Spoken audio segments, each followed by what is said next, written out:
नमस्कार साथियों, स्वागत है आप सभी का आविष्कार आईएएस एकेडमी पर। मैं इंजीनियर लोकेश चौधरी आप सभी का हार्दिक अभिनंदन करता हूं, हार्दिक स्वागत करता हूं। दोस्तों, आज हम चर्चा करने जा रहे हैं fifth generation fighter jet SU-57। रूस के राष्ट्रपति व्लादिमीर पुतिन भारत में अपनी यात्रा पर हैं और ऐसे में भारत और रूस के बीच में SU-57 को लेकर चर्चाएं बहुत तेज हैं। यह fifth generation fighter jet Bharat के खेमे में शामिल हो सकता है, भारतीय वायुसेना की शान बढ़ा सकता है, पूरे चांसेज हैं।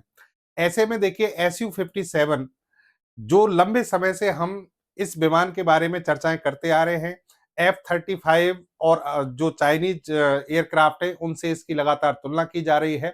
तो यहाँ आज का जो सेशन है वो SU-57 के लिए ही समर्पित है। सुखोई 57 की कुछ ऐसी खास बातें मैं आज आपको बताने जा रहा हूं जो बाकी के दुनिया के किसी भी लड़ाकू विमान में नहीं है, जो इसे दुनिया के टॉप मोस्ट कॉम्बैट एयरक्राफ्ट में से एक बनाती है। लेकिन जो खास बात इसमें है टेक्निकली जो इसके साथ जोड़ी गई हैं, वो ऐसे अचीवमेंट हैं जो बाकी के एयरक्राफ्ट में नहीं है, F-35 में भी नहीं है, चाइना के J-20 में भी नहीं है। यानी कहने का मतलब ये तकनीकी खूबियां जो हैं इस एयरक्राफ्ट को यूनिक बनाती हैं। तो पूरी खबर को ध्यान से पढ़िएगा, टेक्निकली हम पूरी ग्राफिक्स से समझेंगे कि कौन कौन सी विशेषताएं इसमें खास हैं। चलिए, सेशन में लास्ट तक बने रहिएगा, शेयर कीजिए भाई सेशन को, समझिए। यहां पर देखिए, खबरें यही हैं कि मोदी साहब जो है वो पुतिन राष्ट्रपति पुतिन के साथ में सुखोई 57 को लेकर डील कर सकते हैं। इसके अलावा S-400 और S-500 इन दोनों पर भी बात हो सकती है। S-400 500 को लेकर हमने ऑलरेडी एक सेशन बना लिया है, उसको आप देख सकते हैं। देखिए, रूस के राष्ट्रपति जो हैं उनके प्रवक्ता है पेस्कोव। पेस्कोव जो है उन्होंने कहा कि SU-57 दुनिया का सबसे बेहतरीन लड़ाकू विमान है और ये कोई बात हम बढ़ा चढ़ाकर नहीं कह रहे हैं, ऐसा उन्होंने दावा किया। इसके जो फैक्ट्स हैं उन पर अगर आप देखेंगे तो ये बात आपको समझ में आ जाएगी। भारत के साथ में भारत की जो यात्रा है पुतिन साहब की, उसमें बहुत कुछ इसके बारे में हो सकता है, यानी डील हो सकती है, लेकिन सारी चीजें हम आपको खुलकर नहीं बता सकते क्योंकि हमारे बहुत सारे प्रतिद्वंदी हैं, ऐसा प्रवक्ता पेस्कोव के द्वारा कहा गया। SU-57 की दोस्तों मैं बात आता हूं, सीधे हम बात करते हैं टेक्निकल जो इसके स्पेसिफिकेशन है, जो इसकी मुख्य विशेषताएं हैं उन पर बात करें। पहले जो नॉर्मल चीजें हैं जिनको आप जानते हैं उन पर बात करते हैं। देखिए, स्पीड इसकी है मैक 2.0 यानी 2135 किलोमीटर प्रति घंटा की स्पीड से ये विमान उड़ सकता है। इसे सुपर क्रूज विमान इसीलिए कहते हैं। यहां पर देखिए, स्पीड 2.0 से ज्यादा है, इसकी 2135 किलोमीटर से ज्यादा हो सकती है पर आवर। लेकिन यहां आपको बता दें कि ये डिस्टेंस इसकी कम रेंज के लिए होती है। बाद में इसकी रेंज जो है लंबी दूरी तक अगर इसको जाना है तो वहां भी ये मैक 1.3 की स्पीड ले सकता है और नो आफ्टर बर्नर, कहने का मतलब आफ्टर बर्नर की आवश्यकता के बिना यह इतनी स्पीड सुपर क्रूज स्पीड से जा सकता है, मैक 1.3। आपको बता दें कि 1 से 5 मैक की जो स्पीड होती है, इसका मतलब है कि ये ध्वनि की तुलना यानी जिससे की जाती है 1 मैक से 5 मैक का मतलब है ध्वनि से 5 गुना तेज। अगर इसके बीच में कोई विमान चल रहा है तो उसे कहेंगे सुपर क्रूज एयरक्राफ्ट, यानी ये स्पीड सुपरसोनिक स्पीड आती है और 5 मैक से ज्यादा है तो उसको हाइपरसोनिक स्पीड कहते हैं। तो यहाँ स्पीड जो है वो इस विमान की बहुत ज्यादा है। नेक्स्ट, इंजन की बात कीजिए। वर्तमान में जो इंजन इस विमान में काम में लिया जा रहा है वो AL41F1 है, लेकिन इससे भी शक्तिशाली इंजन जिसका नाम है इजडेलिए 30, ये बहुत ज्यादा शक्तिशाली इंजन है। अब रूस इसे अपग्रेड कर रहा है SU-57 में, यानी भविष्य में इस इंजन का उपयोग किया जाएगा। रेंज की बात करें हम तो यह विमान लगभग 1500 किलोमीटर की स्पीड तक दुश्मन पर सुपरसोनिक स्पीड से हमला कर सकता है। 1500 किलोमीटर, ये 1500 किलोमीटर का घेरा आप देख लें यहां तक। लेकिन अगर 3500 किलोमीटर तक हमला करना हो तो सब सोनिक स्पीड, इसका मतलब लेस देन 1 मैक, स्पीड थोड़ी कम हो जाएगी, लेकिन हमला यहां भी बदस्तूर 3500 किलोमीटर तक किया जा सकता है। इसका मतलब इस विमान की रेंज जो है वो बहुत ज्यादा है। 3500 किलोमीटर का मतलब हो गया कि आप इंटरकॉन्टिनेंटल जो रेंज है उसमें जाकर भी हमला कर सकते हैं। फिर इसके बारे में आप देखिए, वेपन जो इसकी कैपेसिटी है, पेलोड जो है, इसमें 3 तरह की मिसाइलें लगी हैं, R-77M, R-37M और किंजल 69। ये हवा से हवा में मारक क्षमता वाली मिसाइल है और ये हवा से जमीन में मारक क्षमता वाली मिसाइल है। इन सभी के लिए इसमें इंटरनल वेपन वे लगाए गए हैं। इसका मतलब ये मिसाइलें आंतरिक रूप से छुपी हुई होती हैं। दुश्मन का कोई भी रडार इनको ट्रैक नहीं कर सकता, इनको पकड़ नहीं सकता। रडार की पकड़ में आए बिना ये मिसाइल बनी रहती हैं और दुश्मन पर हमला कर सकती हैं। रडार की बात करें हम, देखिए ये बहुत बड़ी खास बात है इस लड़ाकू विमान की। इसमें N036 वेल का ऐसे रडार लगा है। ऐसे रडार जो कि बहुत ज्यादा एडवांस माने जाते हैं, active electronically scanned array radar कहते हैं इनको। ये रडार एक साथ 60 टारगेट को ट्रैक कर सकते हैं। ये 60 टारगेट आप देख रहे हैं, 60 टारगेट इनको ट्रैक किया जा सकता है और फिर 16 टारगेट पर एक साथ हमला किया जा सकता है। ये 60 टारगेट हैं, इन सभी पर एक साथ हमला किया जा सकता है। इसका मतलब ये हो गया कि इसकी एंगेजमेंट कैपेसिटी 16 सिमुलेशन वो है, यानी एक साथ 16 पर हमला ये कर सकता है और ये इस रडार से पॉसिबल होता है। अब इस लड़ाकू विमान की कुछ और चीजें देखिए, यहां पर ये इसके फीचर्स दिए हुए हैं, जगह जगह पर जो इसके कंपोनेंट्स हैं उन पर बात कीजिए। यहां इनमें से जो ये 5 फीचर्स हैं, ये दुनिया के किसी भी लड़ाकू विमान में आपको नहीं मिलेंगे। एक तो लेजर डिफेंस सिस्टम इसमें लगा है, साइड फेसिंग चीक रडार लगे हुए हैं, फिर आपके 3D थ्रस्ट वेक्टर रडार लगे हुए हैं, 3D थ्रस्ट वेक्टरिंग इसमें प्रोसेस है। ये किस काम आता है अभी आपको बताऊंगा। टेंडम इंटरनल वेपन वे हो गया और एंटी स्टेल्थ रडार हो गया। ये जो 5 खूबियां हैं इनको समझिए आप, ये इस लड़ाकू विमान को अपने आप में खास बनाती हैं।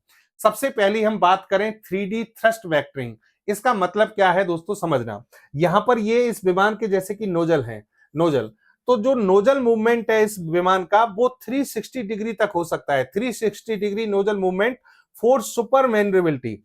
यहां जब ये नोजल 360 डिग्री पर मूवमेंट करके आगे थ्रस्ट पैदा करते हैं तो विमान को भी मुड़ने में बहुत आसानी रहती है। तो सुपर मैन्युवरेबिलिटी यहां पर पायलट के द्वारा इस विमान की जा सकती है। इसका मतलब ये विमान आसानी से हवा में किसी भी डायरेक्शन में मुड़ सकता है।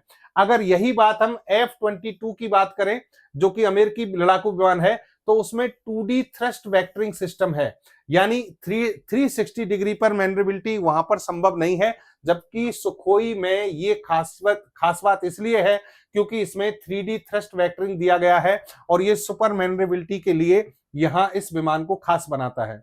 फिर आ जाइए आप साइड फेसिंग चीक रडार। इसका मतलब क्या है दोस्तों, समझना।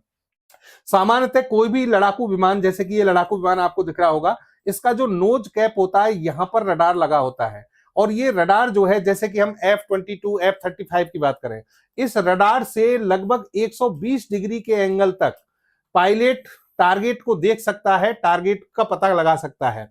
लेकिन यहां सुखोई की बात करें तो नोज कैप में जो रडार लगा है वो तो है ही, इसके अलावा साइड में ये कॉकपिट है जहां पर पायलट बैठा है, कॉकपिट के दोनों साइड में भी रडार लगे हुए हैं जिनको चीक रडार कहते हैं। जैसे हमारे गाल होते हैं दोनों तरफ, वैसे ही यहाँ पर ये रडार लगे हुए हैं और ये रडार इनकी सहायता से यहाँ पर जो पायलट है बिना मुड़े साइड में भी देख सकता है, यानी 180 डिग्री तक टारगेट पर आसानी से नजर रख सकता है और उस पर हमला किया जा सकता है। तो साइड फेसिंग चीक रडार जो है, ये F-22 F-35 के रडार मुख्य रूप से केवल सामने देखते हैं 120 डिग्री तक, जबकि Su-57 बिना अपनी दिशा बदले अपने साइड में मौजूद दुश्मनों को भी देख सकता है और उनको लॉक कर सकता है, उन पर हमला कर सकता है।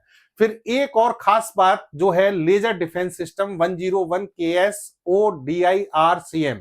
शायद ऐसा माना जाता है कि ये दुनिया का पहला एयरक्राफ्ट है जो इसमें सिस्टम लेजर सिस्टम इसमें लगाया गया है, लेजर डिफेंस सिस्टम। इसका मतलब क्या है कि जो कॉकपिट है, कॉकपिट के पीछे और नीचे एक लेजर टैरेट लगा है। ये लेजर टैरेट क्या करता है समझना। जैसे दुश्मन ने मान लीजिए यहां पर एक मिसाइल लॉन्च की है, हीट सीकिंग मिसाइल होती है ये।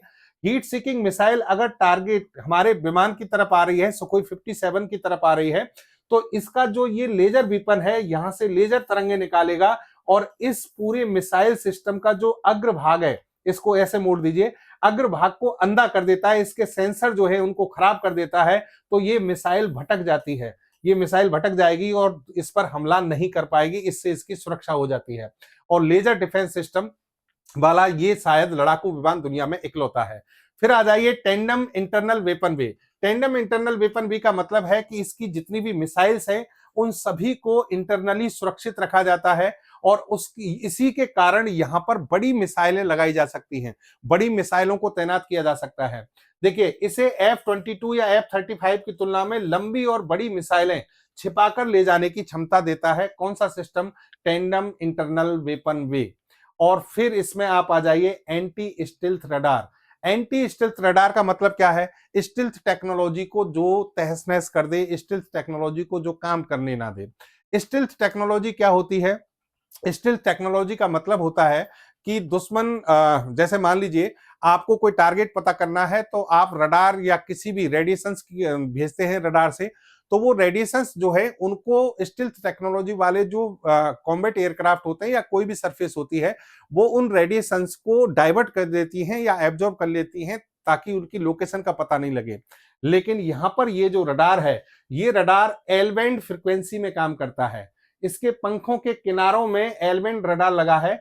एल बैंड रडार स्टिल्थ विमानों जैसे कि F-22, F-35 को डिटेक्ट करने में माहिर माने जाते हैं। यानी अमेरिका जो है F-22, F-35 पर यह दावा करता है कि दुनिया का कोई रडार इसको पकड़ नहीं सकता, लेकिन anti stealth radar, L band radar जो कि सुखोई 57 में लगे हैं, ये F-22 और F-35 का पता आसानी से लगा लेंगे और फिर उस पर आसानी से हमला किया जा सकता है।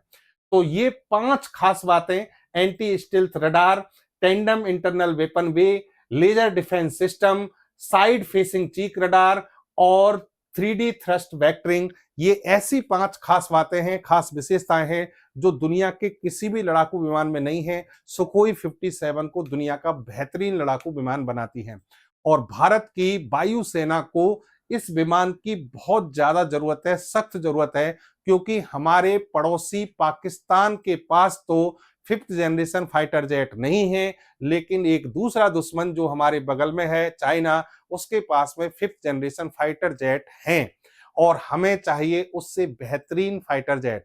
ये फाइटर जेट हमारी उस कमी को पूरा करता है।